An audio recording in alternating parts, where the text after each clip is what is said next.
The Nerd and Tie podcast is, unsurprisingly, a part of the Nerd and Tie podcast network. For most shows, from actual play to true crime to witchcraft, go to nerdandtie.com or join our community on Discord by finding an invite at nerdandtie.com/discord. Did you know that you could sponsor Nerd and Tie? That's right, for just $20 we'd say your name here. We'd talk about what a cool person you are, and maybe we'd give you a high five. Just go to nerdandtie.com, click on the sponsor information, and you can find out more information there, like a boss. Or you can contribute to our legal funds by going to gofundme.com/nerdandtie.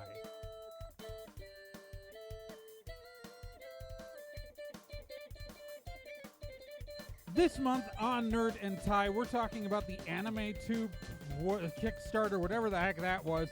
Anime Matsuri's got some splaining to do. Nazi cosplayers, this time at IndyPopCon, doing the thing that people in Nazi uniforms do. And we give our full review of the first season of Marvel's Loki. All that plus the Vomit Hat Steve Challenge on this episode of Nerd and Tie. Welcome to Nerd and Tie, your only podcast on the internet with a dress code. I am, of course, Trey Dorn. Joining me, as always, are the splendid Genproc. What up? And the wondiferous Nick Izumi. Word up. And it sure has been an interesting month. It's been a lot. And we're putting this episode out a week earlier than normal. Because normally we do the last week of the month, but I'm going to be in the woods and not have access to the internet. So here's hoping nothing interesting happens in the next week. Oh, don't worry. It will. It always does. Yeah. Like right after we post. Yep. The inevitable. Yeah. All right. Yeah. We've got... oh. It's just the inevitable nature of all of this. But speaking of the inevitable nature of all of this, our first story that we're talking about this month is what the heck happened with that AnimeTube Kickstarter. So, a couple weeks ago, like 2 weeks ago, the Kickstarter launched for something called AnimeTube. Nick, you're the one who brought this to me. What the heck happened here? Okay, so I was made aware of this when I saw some of the people who make some of the best anime like content online, like Mars Girl and Red Bard were sharing some info on it, and then I saw the head of Nozomi Entertainment make a comment, so I had to look into it. So this group started a Kickstarter for something they're calling AnimeTube, and their goal was to have an anime streaming service that addresses the issues that exist with other streaming services. And unfortunately, most of what they had for issues weren't entirely clear. They were just clear that they were going to dunk on Crunchyroll and Funimation, which, for better or for worse, there's a huge subset of weirdos on the internet who that's their main thing, is that they don't like Crunchyroll or Funimation subtitles. They accuse them of having some bias when translating. They fire Vic Mignogna for being a sex pest, that sort of thing. Yeah. But like their stated goals, when you looked at the Kickstarter, made less and less sense. Like they wanted to have a expansive anime library so that you didn't have to go between different streaming platforms to watch all the anime you want. Are you guys already seeing why this probably isn't going to work? Yeah. Well, good luck with that. Uh-huh. And like they posted a list. This was they posted a list of shows they wanted on the platform, Not shows they had the rights to. Yeah. Shows they wanted on the platform, and that was really where they got in trouble. Like, I think they had a $50,000 goal. They raised $100,000, but it was the president of Nozomi Entertainment and also WriteStuff.com who was quick to point out, hey, there's a lot of shows that my company has the rights to on your list. You are not in talks with me. Yeah. Why are you saying that you are? And magnificently, sorry, there's just so much here.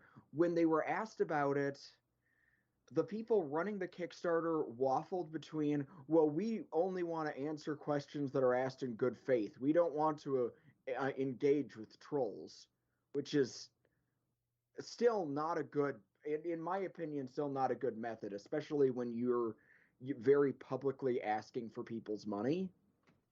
Yeah. But also, then they started coming up with this really bizarre, makes sense only if you live in an alternate universe excuse, like, oh, well, we're not worried about that. The anime industry in America says that shows are expensive to license, but we've been talking to the Japanese directly. Yeah, they claimed they were talking to the Association of Japanese Animations, the AJA, although they accidentally called them the Association of Japanese Animators, which is not their name. But that's like it's not a licensing organization; it's a trade group. And they claimed they had a meeting with the AJA. Who knows if that actually happened? They had so many lies. And amazingly, like in the upper tiers of the Kickstarter, there's still next to no explanation of how they would organize all these titles that they didn't have the rights to, or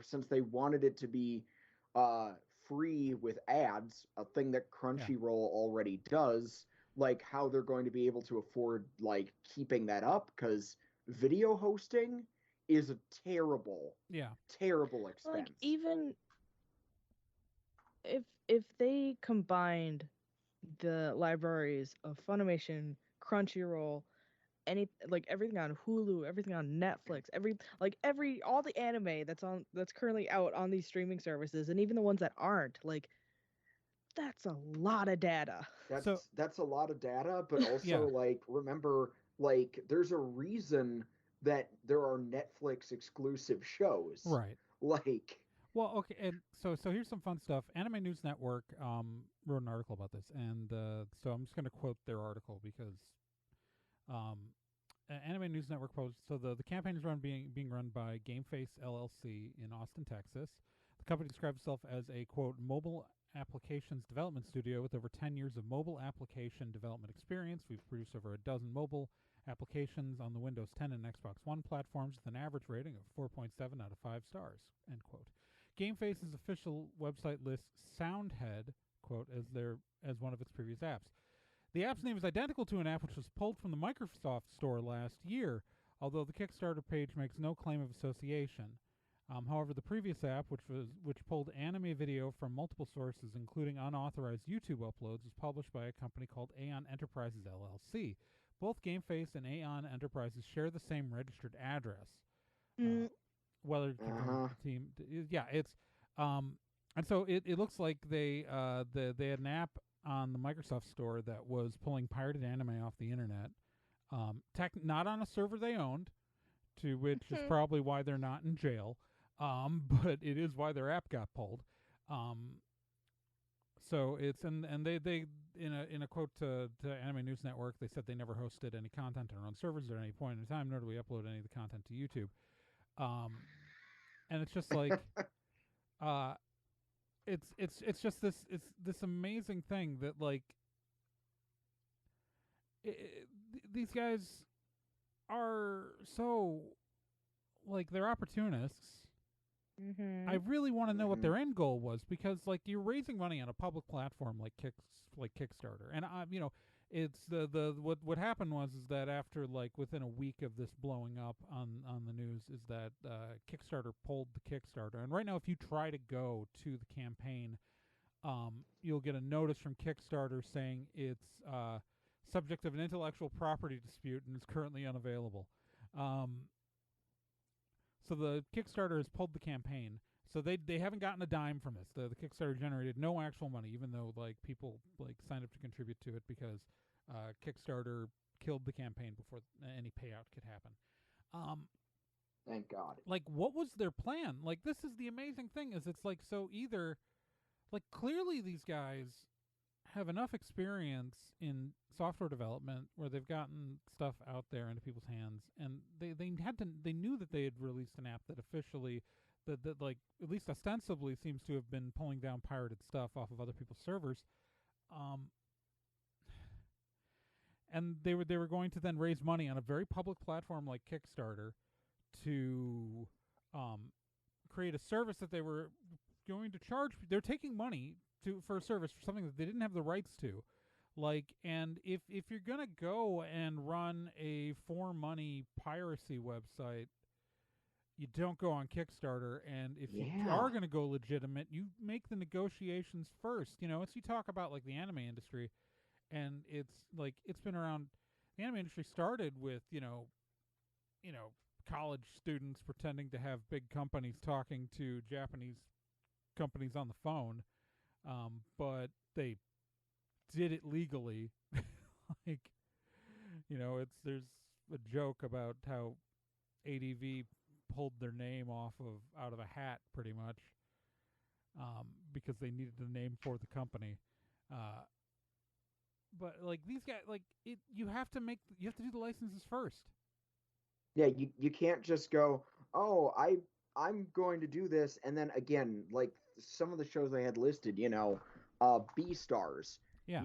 Netflix does it. That's not just exclusively streaming on Netflix. Watch the credits. Netflix paid for that show.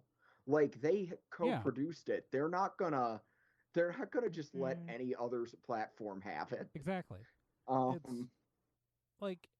It's just so. It's, if you're gonna rip people off, why choose this like insanely convoluted route? Well, and it wasn't even their first. They had this is their second campaign. They had a failed campaign that happened about a month beforehand, that didn't reach its goal. It is incredibly difficult to run a video streaming website. Like, and prohibitively expensive. Yeah, it's the cost of like content delivery networks and like the server costs, like, and it's less than it used to be, like with the existence of Amazon's like servers and things like that. And I can think of at least one micro streaming site that's pretty terrible, but like even that's got enough, like it makes that awful site look very professional, because that awful site I'm thinking of is everything is fully licensed. And like this is like what were they like? That's like, I feel like this is something that like a dumb teenager would try. Right? Yeah. 20, but I feel like it's something a dumb teenager would have tried 20 years ago. Yeah, for sure. The best part, I didn't even mention the funniest part when we were going through all that, because there is a very funny add-on to this shenaniganery. One of their stretch goals, which the Kickstarter did take the time to explain, they didn't take the time to explain, like how they were going to organize this or how they were going to get the rights to this expansive thing of shows, but they sure went into the AI anime girl who would be like the virtual assistant within the app. They went hard on that. Yeah. AI anime girl virtual assistant, like a very, a reasonable thing to focus on and want to, spend your money on, obviously. Yeah. Just so nothing. I got nothing. Yeah, no. It's nope.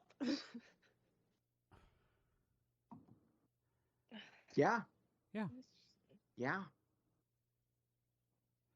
I'm just like, it's just, I think it's really all we can say. Like, we're just, it's speechless. I'm just speechless because Really, yeah. it's just such a terrible idea, and it's a terrible idea done publicly. Yeah. Yeah. Like, it was a bad idea in the first place, but they really leaned into it. They made it as bad as they could make it, and I don't respect that. I'm I'm glad that it got pulled, but I'm frustrated that there were people dumb enough to fall for it, let alone bring it like double their goal. Because I mean, you work in customer service and you learn people can be stupider and stupider and stupider. I mean, yeah, that's fair, and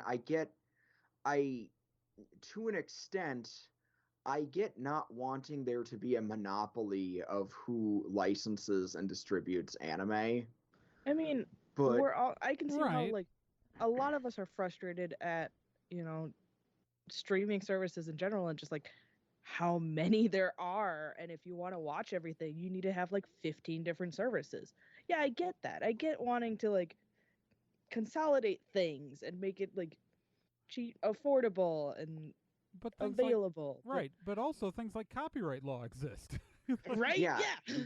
You get that, and then half these people who are upset are people who are upset because actual Japan doesn't fit the anti SJW utopia that they made up in their head. Mm-hmm. And so, like, you get these people who throw a hissy fit at Zombieland Saga for having a trans character in it, and then somehow convince themselves that Crunchyroll made up the subtitles and that it's not what's happening on screen. Yeah. Or, like, because that's where a lot of the people supporting this it sure seems to me like if these people really want to experience anime in the Japanese, they should just learn Japanese. Right, but, that's exactly what I was thinking. Like, go for it. If you don't want some translator, localizing the dialogue in a way that makes sense in English, and you just want that raw Japanese experience, go pick up a textbook, my man. Go. I hate to say this. I don't want to belittle it too much, and I mean, shout out to a lot of my friends who are speakers or translators, but it seems like the people who get most vocal about disagreeing with official translations are people who don't speak a goddamn word of Japanese. Agreed. Yeah, agreed. I see that all the time. Yeah. Yep. Because they're people who have no idea what goes into localizing or translating something. Mm. It's because localization is more than translation. Yes. And sometimes literal translation is just bad. Right. That's why localization's an important part. Well, especially with Japanese, because the grammar structure is completely different. Yeah. Mm-hmm. Yeah. Because it's not part of the Indo-European language family. Like, if they did a direct translation, it'd be all jumbled up and you wouldn't be able to understand in the first place. Like, come on, people. These people are not linguists. They are not. No. Nope. Yeah. It's a clown show. Yep. Clown show. Speaking of clown shows. Anime Matsuri. Anime Matsuri just happened recently. And that sure was. You know what? Here's the thing with Anime Matsuri.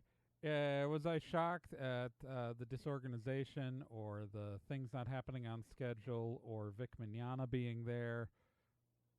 No. It's Anime Matsuri. It was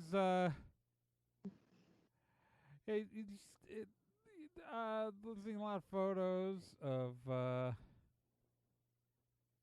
people unmasked and all of that, and just it's a bad we don't talk about conventions a lot these days sometimes that are happening because we have a policy not to promote conventions that are happening, right? So we didn't like do Mhm. this thing like saying don't go to Anime Matsuri, blah blah blah, because it's conventionally impacting. No, I don't want to remind people that it's happening. Like and like of course Vic Mignogna's there. Because he's definitely not doing any voice work anytime soon. Well, and it's not like Anime Matsuri's leadership hasn't had their own issues. Yeah. Or that there wasn't an article in the Houston Chronicle about the sexual harassment controversy 2 years ago. Or anything. I don't know what you're talking about. Anyways, is that 2 years ago or was that 3 years ago? I don't know. God, how old? It's one of those things where time, man, it collapses and compresses. It was 3 Plus, years we ago. had a whole year that doesn't feel like it counts last year, so. It was 3 years ago. There's The article that. I'm thinking about, the Houston Chronicle, was from 3 years ago. That's Oh, God. how. Yeah. Anyways. And there are a lot of things to complain about this year. Obviously, like the artist alley just being like a frickin' hike. But the reason why some of us are talking about Anime Matsuri is because something really weird. So this guy Langdon Alger, at least is his Facebook name, made this post on July 7th, which is just bizarre. So he put in a couple of FOIA requests, and this is Houston First, which owns the GRB Convention Center, is a joint public-private corporation in Texas. That means they're subject to FOIA requests. So this guy emailed Houston First and cost about $8, but got records on some Anime Matsuri stuff. You see, Oh, God. in Anime Matsuri's contract with the GRB Convention Center, they have to pay a fee for every single ticket sold, with an exception for $1,500 for staff and guest tickets. Right? Ticket numbers. So Anime Matsuri. So we have like some rough estimates on how many people Anime Matsuri told their convention center attended. Anime Matsuri also publishes their own statistics on their website. If you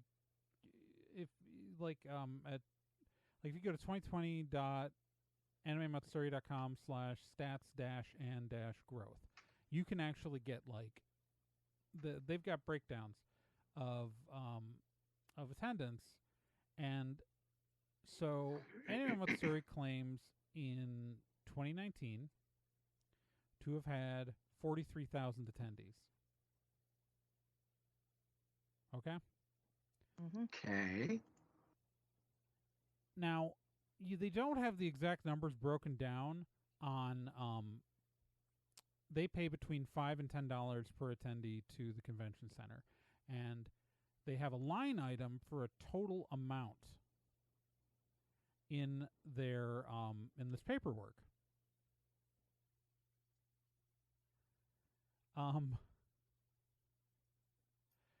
Now, the line item amount was $29,000, and according to the paperwork, it's a ticket surcharge fee of $5 to $10.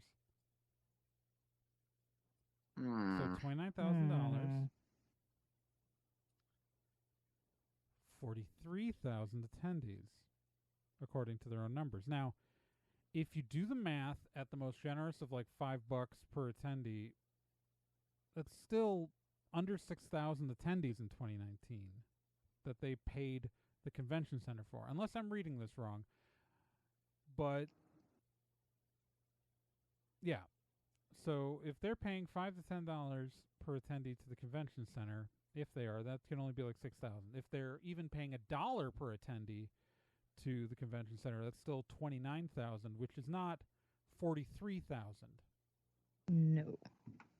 Yeah, that's so one of two things is happening here. Either Anime Matsuri is underreporting their numbers to the convention center, or Anime Matsuri is inflating their public attendee counts.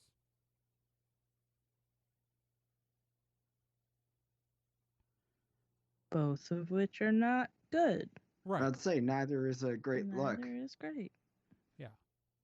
And I will include a link to the public post. Like, again, these are all, I have not confirmed this paperwork myself. I have not ordered my own copy. I will put a link in the show notes to the post, which includes the breakdowns of these numbers. But holy shit.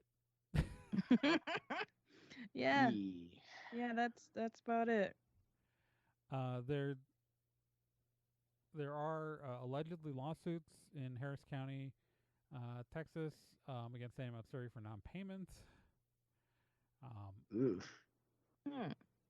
Like, there's just like a whole bunch of financial wonkiness here. At least those are the allegations that people put forward, and I'm inclined to believe them. Yeah. It's With this evidence. I think that importantly that like it really does seem like either like, because when they report these numbers out as their totals, they don't break it down by day. They just break down the demographics by men and by women. It does seem a little weird to me that their 2019 numbers add up to exactly 43,000. According to their number, like, it's, Yeah. that seems oddly coincidental, but technically, statistically, that is possible. It's Mhm. that number is as possible as any other number to land exactly on, and it's not like any other year in their records that they have published show like an exact even number like that. But still, I'm like, what is either like? Yeah, it's just so suspicious.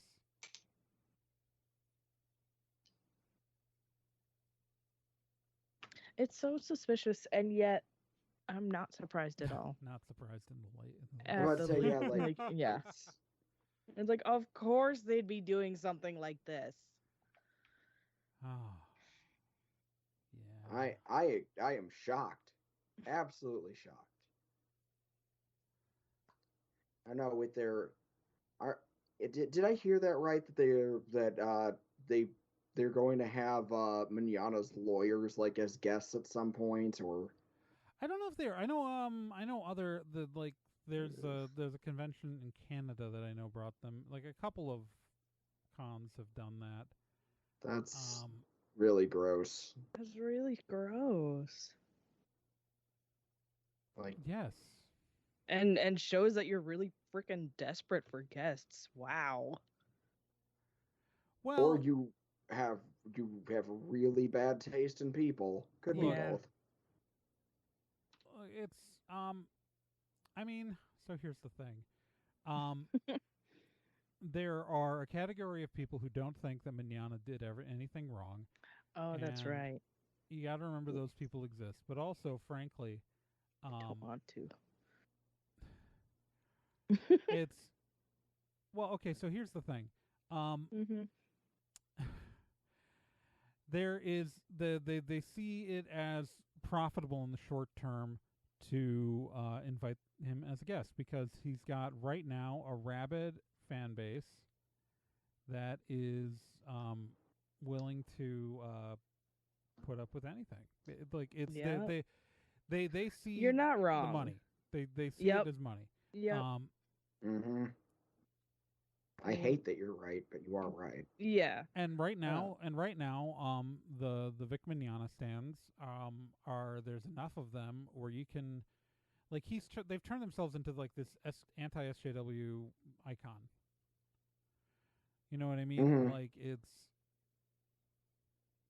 they have aligned themselves behind the creep, and there's this outrage industry that's kind of bound up around it, and it's just, they see it as money, and I don't think they understand it's going to hurt them in the long term, because as Vic Mignogna fades more into obscurity, his fans, these anti-SJW guys, like, they're going to like look for fresher waters, but the people who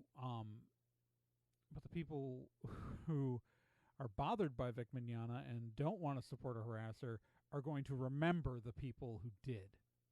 Yep. And the fact is that the anime community is going to be around longer than Vic Mignogna's relevance, and Yep. these conventions will eventually see a decline over time. And You it's know, true. There's and I think and I wonder, like, so while there are a category of people who are hungry to go back to conventions, obviously, I also wonder how many people are reconsidering going back to conventions at all right now, because we have like a lot of us haven't gone to cons since, like, my last con was January of 2020. Yep. It's been a year and a half since I went to a convention, and I'm like, the next convention I go to will be the one that I'm the convention director of, because full disclosure, I'm the convention director for No Brand Con right now. I recently resumed that position a few months ago, and I'm gonna go to my con, but yeah, no, that's legit. but that's the only thing getting me. That's probably that's the motivation to finally get me out the door. I think a lot of people have, like, over the last year been like, "Oh, is my life better without it?"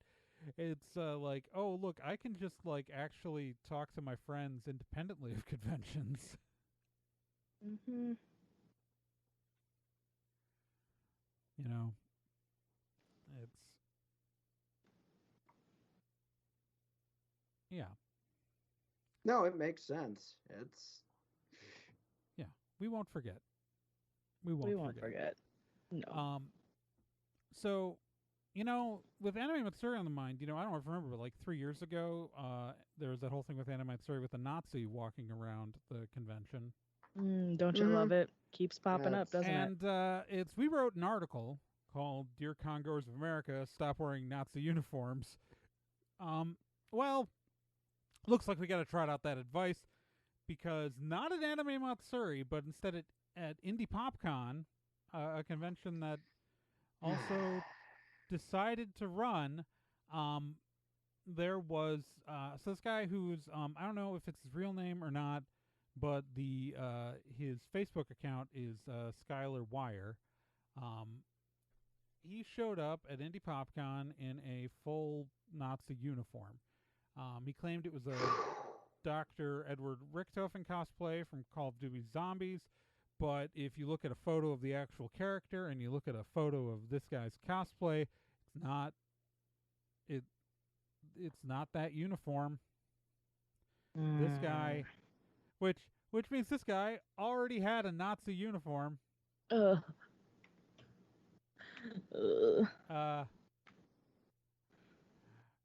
So anyways, yeah, he's taken down the post where he posted that he did it, but some of us have screenshots.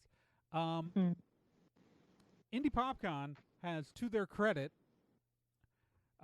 when they spotted the guy, made him take off the Nazi armband, and have stated that they are updating their policies, where they are officially banning this kind of thing. They're officially banning Nazi uniforms or anything like that going forward. Yay.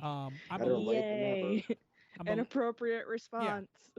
Because technically what he was doing was not in violation of their pre-existing policies. I argue that it violates hate speech and harassment policies, but it is true that even my convention has now, after the Anime Matsuri incident, we instituted a policy to ban Nazi uniforms explicitly. And if you go back to our article on the Stop Wearing Nazi Uniforms article that we posted back in 2018, there's an example set of verbiage which has been adopted that we wrote and put out for cons wanting to ban this. A handful of other conventions have adopted, if not exactly what we wrote, what we wrote with only minor modification. Yeah, it's like, don't dress up as a Nazi. No. There are only two kinds of people who put on Nazi uniforms and go to conventions. There are actual Nazis, and then the other kind of person claims they're doing it to be quote unquote edgy or trolling to get a reaction, and that's just as harmful. That's just as bad. Yeah. Yeah. Because if you think making people feel threatened is hilarious, you are in fact a bad person. Yeah, Yes. And frankly, not... if you're comfortable putting on a symbol of mass genocide as a joke, you're probably at least a little bit a Nazi. Mm-hmm. I'm just saying. It's true. You can't tolerate this crap, and it doesn't even. I don't. Yeah, it's. Yeah. I don't even know. Like it's just such a. I cannot imagine. And I've met people who are that dense, and I can't imagine being that dense. I guess. Like I can't imagine encouraging that kind of behavior. It, Yeah. it just doesn't click with me, and I'm taking back to it. I know I've mentioned this before. There was one convention whose policy was, if you're going to wear a historical military uniform, you have to have documentation proving that you were a member of the unit whose uniform you're wearing. Yeah. Oh. And I liked that policy because it meant that if you wanted to wear a Nazi uniform, you had to come to the convention staff and say, I am a literal Nazi. And like a few years ago, that I feel like that worked well. I don't think that would work as well anymore, No, unfortunately. you have to It's- outright ban it. It's the fact is that there are actual Nazis out there.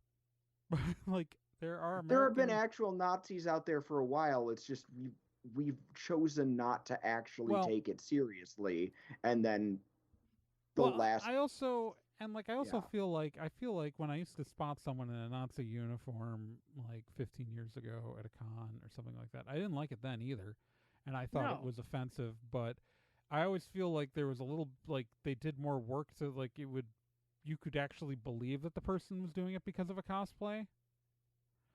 Like it would be an actual accurate representation of a character from a thing. Like, yeah, that's the thing. Like if it's gonna be like a character, usually, and I'm not gonna say like all the time because I don't know, I'm not into military genre of like pretty much anything. But like usually there's a few differences in the uniform where you can pretty clearly see that, like, oh, it's not a real Nazi uniform. It's right. And from a thing. Yeah, and I don't like it even when it's like a modified thing. I don't like people doing. No, I'm still. Yeah, it's because look, in an ideal world, it would be easy to separate fictional characters who wear these items from real world events. But like in the current like actual political climate we exist in, where like I've been in line somewhere behind a guy with like SS tattoos on his neck and felt in danger in my actual real life. As frankly, as a queer person who lives in who's been living in rural areas, or at least on the edge of rural areas for most of my adult life, we don't live in a world where you can make that separation. And like, even if you don't think you're a Nazi yourself and you just want to do it for the lulz, like what you're doing is you're encouraging the people who actually are dangerous and violent to feel that it's okay for them to be more open and for them to do something about it. So it's like you are actively endangering people when you wear this stuff. And you're shielding the bad people. Because that's the thing. So long as there are one of the most helpful people to bad actors, especially in nerd communities, are the people who are willing to throw themselves up as shields for like actual white supremacists, because you're willing to buy their bullcrap and say, well, I'm not a white supremacist, like that's ridiculous. And then it just encourages the actual white supremacists to just repeat the same crap you're saying, and before we know it, we can't tell the difference between you two, because it turns out you weren't actually that principled against the white supremacists in the first place. And there's an old German saying that if you see 5 people sitting at a table with a Nazi, or you're seeing 6 Nazis. I probably got the numbers wrong. KOR fans probably gonna write me. We got it. But yeah, I mean, I cannot believe we're still, especially now, we're still having this conversation. Yeah. Yeah. It's bullshit. It is. Don't dress But up I'm like glad- a Nazi. No, don't heckin' do it. But I'm very glad and proud of IndyPopCon for like having the response they did. Yeah, I'm not super glad that they ran a convention, but No, but like at least I'll they admit, I did have a friends who decent went. thing. I have friends who were Oh. fully vaccinated who went, and I don't know if I would have been willing to do that. But Yeah, I don't know either. But I'm glad they're like taking the decent way about it, yeah, Yeah. because No, there are agreed. plenty of conventions that we know of that would not. yeah, there are. It hurts because you're right. So Anyways, I don't really have a good transition to move us on to the next part of the show, let's see. which is I mean, at least it doesn't really deal about Nazis. yeah, no, wrong It part does of the deal with MCU. terrible people, though. Yeah, and people in brown shirts. Anyways, Loki. Here's our bad transition. Woo! Just Well- jump cut. Last episode we talked about the beginning of Loki, but now the entire series has aired, so now we're going to talk about all of our thoughts on the whole season of Loki. And I'm here. And Gen's actually watched it this time. I I was about actually to watched say, it this time. I've actually watched it And- because last episode I had not watched any of it yet. And yeah, it's in fact we delayed beginning recording of fun this fact. episode so Gen could finish watching the last episode. Yeah. And do you want to hear my TLDR real quick? Yes. I'm very confused, but I'm enjoying the heck out of it. I can get behind that. That's pretty like for the entire thing going each episode. I'm just like I have no idea what's going on, but boy is it fun. Yeah. I don't have any like I haven't read any of the Loki comics. I Oh, don't know. You don't need to have Yeah, read it's any of it's them. very much doing its own thing. like Oh, it's- okay. Yeah, it's so like I don't have any context for like Sylvie- most of the stuff. Sylvie is kind of like half based off of the second Enchantress, and also half based off of regular Loki, Mhm. and then you get. I can't even begin. Like I don't want to get too spoilery Mhm. for the ending, especially. I will say the show is the first Marvel series that is getting a second season, Yeah. which is Well, kinda and needs I it. thought it was leading up to the next Doctor Strange movie. it is. Okay. I was gonna say I think a lot of people are still feeling that. It is. Yeah. It's That that makes a lot more that makes it have a little bit more context and a little bit more sense. so, and also the character at the end, a without giving spoiler away, a variant of that character is the confirmed villain in Ant-Man and the Wasp: Quantumania. Aha. Okay. Uh-huh. Excellent. It's all coming together. Yeah, it really looks like they're doing. It really looks like the MCU is headed towards. I didn't put Black Widow on the list. We should probably mention Black Widow. I haven't seen it yet. Me neither. So. I have. It's good. Okay. Good. The entire, it's the entire thing takes place prior to Endgame, so it like Okay. you start off post Civil War. Yeah, it's effectively what happens to Natasha between Civil War and Endgame, and it's setting up a new character, like the Yelena character, who's another character who was Black Widow in the comics. Cool. Because we all know the end of Natasha's story. But you've seen Falcon Winter Soldier though, right? Nope. You have, Nick, though. Yeah, Yeah. I have. I know.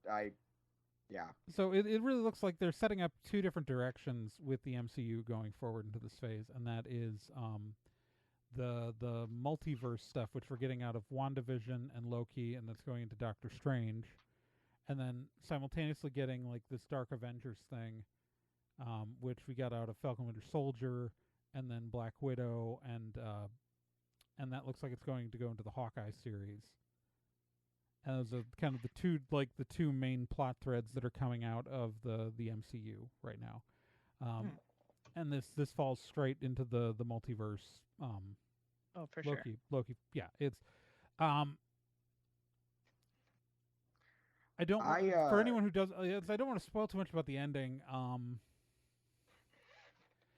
So we can't really talk about like that performance in that last episode by that one character who I'm not naming, nor am I naming the actor, because if you Googled the actor, you would figure out what was happening. Yep. I'll say this much, and I know I kind of touched on this last episode, but I just kind of want to say it again. I think Tom Hiddleston's an excellent actor. Yeah. I really enjoy him in things. I do not care for Loki. I don't like the character in the slightest. I've said it before and I'll say it again. I regularly told people after watching Infinity War, well, at least Loki's dead. That's a bright spot. Wow. I do not care for this character. Wow. So that is saying a lot that I really enjoyed this show. Wow. I enjoyed the hell out of this show. Because I that's huge. I really like the character a yeah, lot. me too. He's a genocidal, narcissistic piece of garbage, and he deserved to die miserably, just like he did. No. If anything, Thanos was too merciful. My God, what are you talking about? I'm talking about the literal first thing we see him do in the movies is plan the genocide of frost giants. Then the next movie we see him, he kills more people in 2 days than Jack the Ripper did in his entire career. All right. So we're not gonna. So Avengers.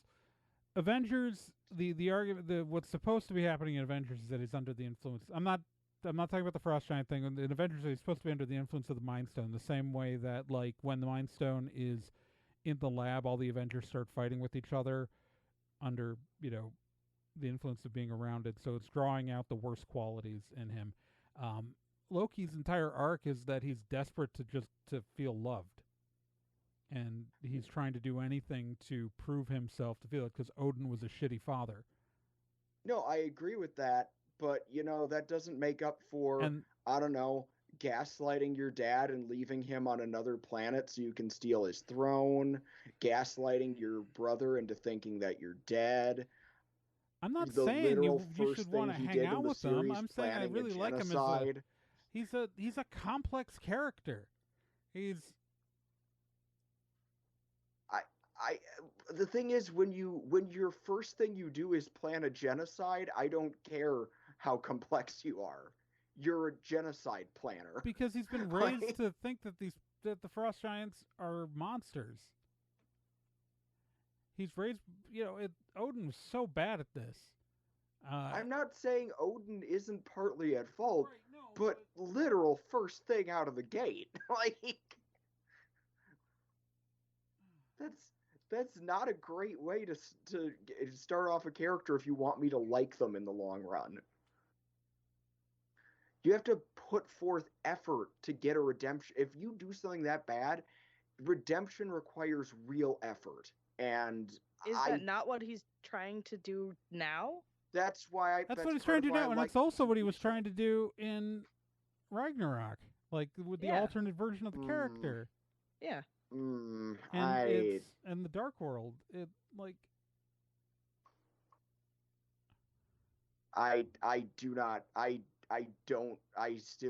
like the version in the TV show. I really do. I don't really care for the character in the movies. I don't see a significant difference fundamentally between terrible person, and people keep giving him chances for no good reason. I mean, part of part of the point of the series is that every time he tries to be a better person, they consider the timeline splits as the variant and they kill him. Mm-hmm. Yeah. And I get that. And also then he finally understand the show. He finally but the mainline Loki in Ragnarok had finally reached that point of becoming that better person, and that's when he dies at Thanos' hands. So like the entire point of the Loki is destined to cause havoc, and then when he finally like finds anything redeeming, he dies.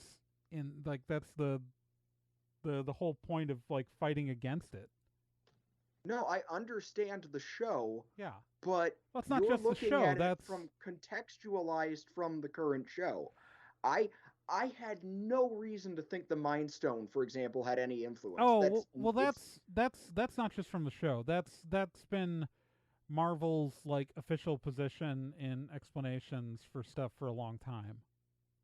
Is it ever stated in the films?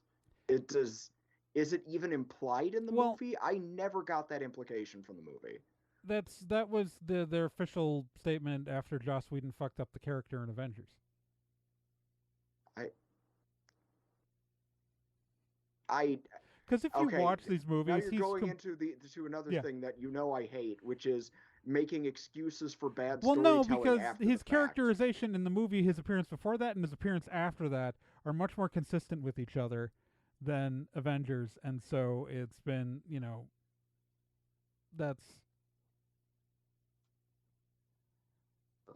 yeah.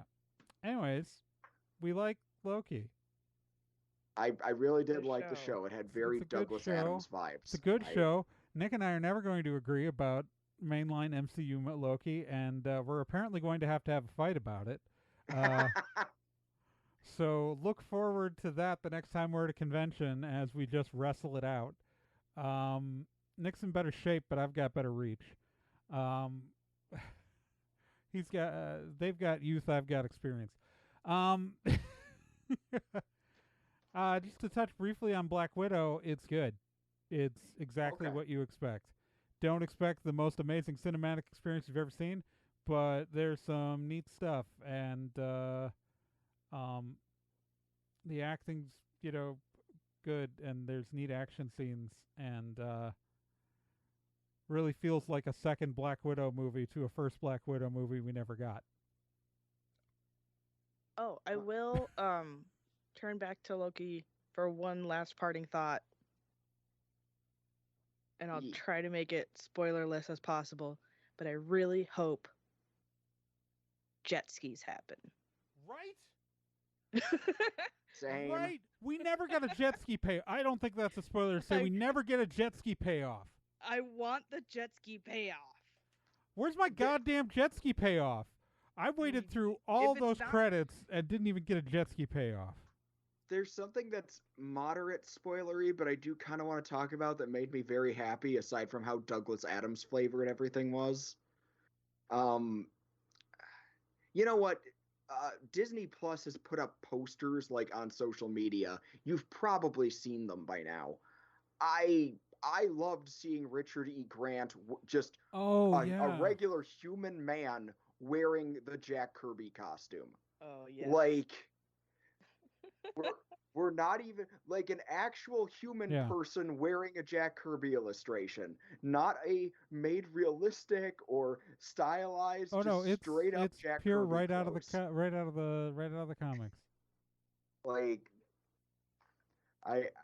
I love that. It's one of my favorite things in these TV shows so far is that they've been just leaning into silly comic book costumes, but that was one of the best things for me, was just seeing a real human man, and on top of that, a character actor I really like, just straight up wearing... He's the Schalke doctor.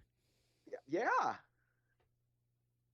And Allegiant General Pride for... No. You liked that movie. I liked that movie. What movie? Rise of Skywalker. Oh, I forgot he was in that. I can't forget. I thought you liked Rise of Skywalker. I think it's an okay movie. It is. It's not good.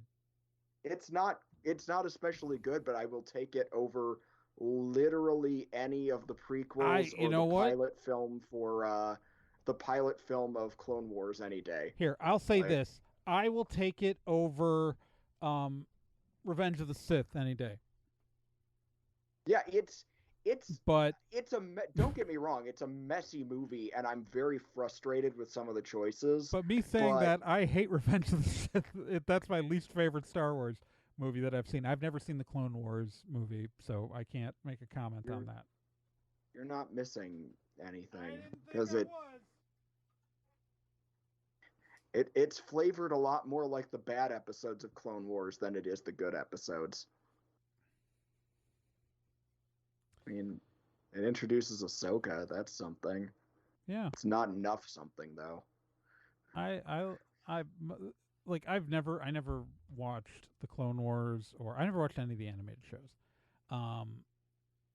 So like my experience is mostly my only experience with Ahsoka is The Mandalorian.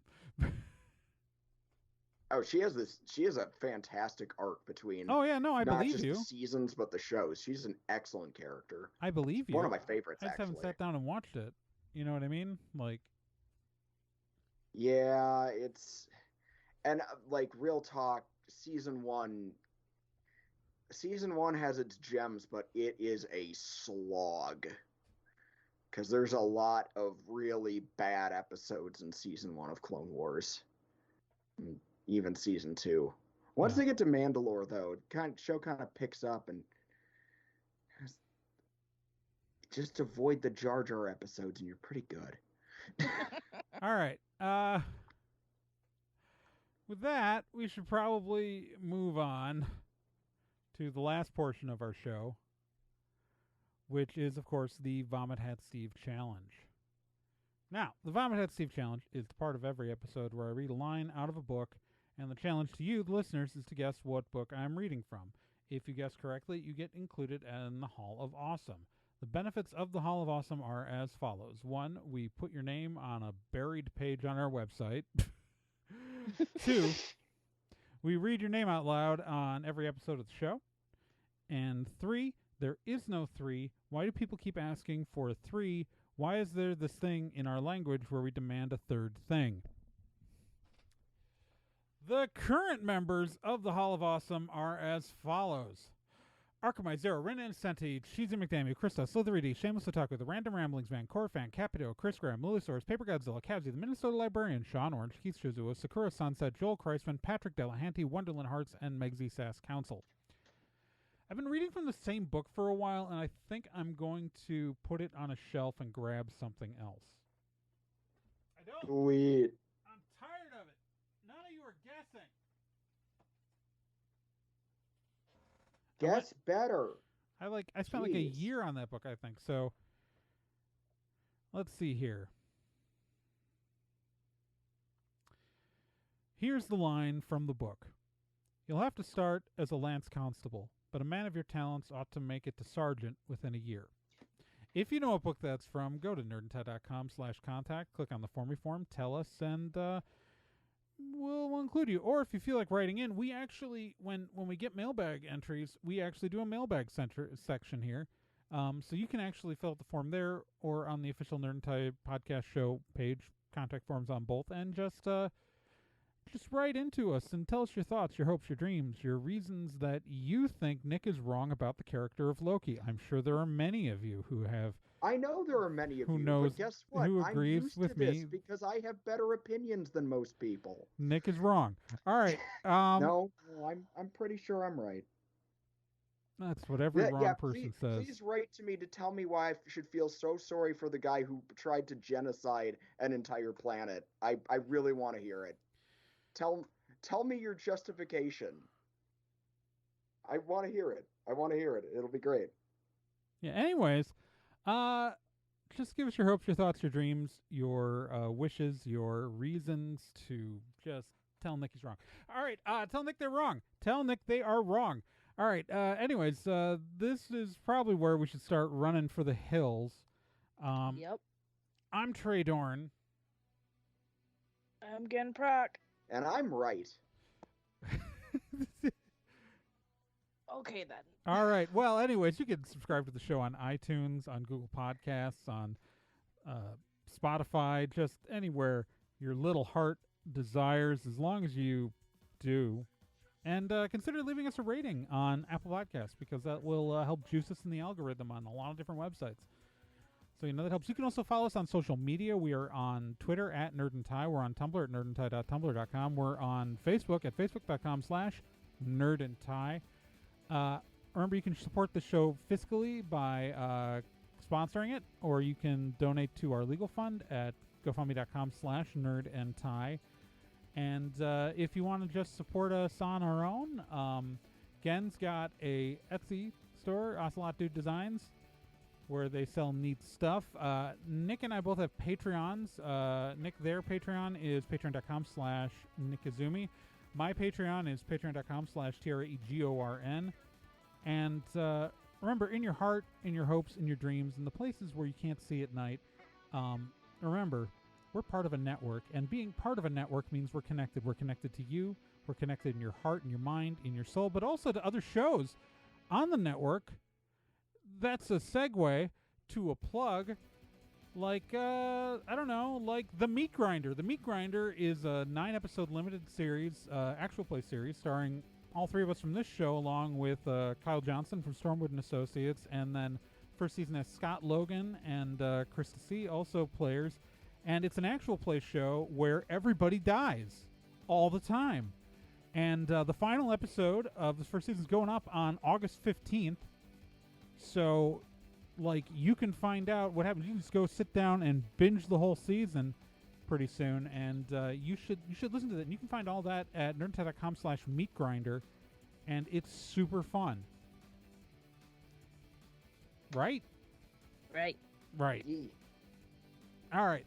So with that, in your hearts and your minds and your soul, and the places that you don't think about at night when you're trying to go to sleep and you know that the darkness is lurking there, looking harder than ever, just remember, we're here for you. We are the ones in the darkness. Nick, say your catchphrase. Keep on sparking in the free world. Yeah.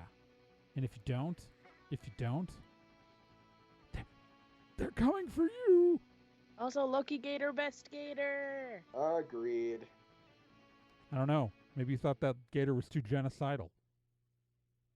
I don't know that the gator tried to kill an entire planet.